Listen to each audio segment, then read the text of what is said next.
মুখ্যমন্ত্রীর যে পথের যে শিডিউল অর্থাৎ সারাদিনের কর্মসূচির শিডিউল, সেই শিডিউল পাওয়া গেছে।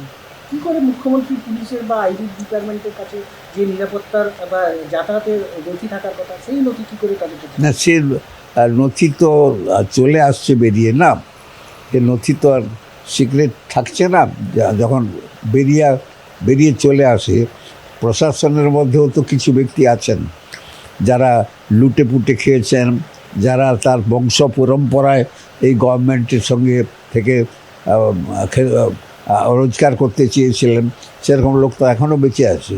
তারা সব তো যায়নি, যাবে, আস্তে আস্তে চলে যাবে, সব পরিষ্কার হয়ে যাবে, সেই ঝাড়াই বছরই তো একবারে পরিষ্কার হয়ে যাবে।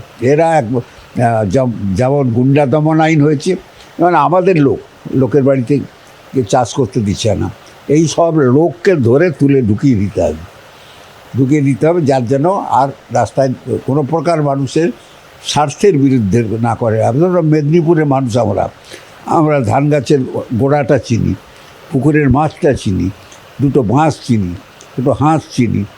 আমাদের এই জিনিসে যদি কেউ হাত দেয়, সে যত বড় লোক হোক না কেন, তাকে শেষ করে দিতে হবে। ও করা যাবে না। অনেক দিয়েছে আমাদের দেশের লোক, এখন আর শান্তিতে বসবাস করতে দিতে হবে। এবং এই মুখ্যমন্ত্রীর যে ডেভেলপমেন্ট কর্মসূচি, কেন্দ্র রাজ্য তার যে খুশি, সেই সূচির মাধ্যমে তাকে মেদিনীপুরকে একেবারে প্রকৃত মেদিনীপুরে নিয়ে যেতে হবে, যাতে মেদিনীপুরের ছেলেরা দুটো পেট পুরে খেতে পারে এবং তার বাপ মার সেবা করতে পারে।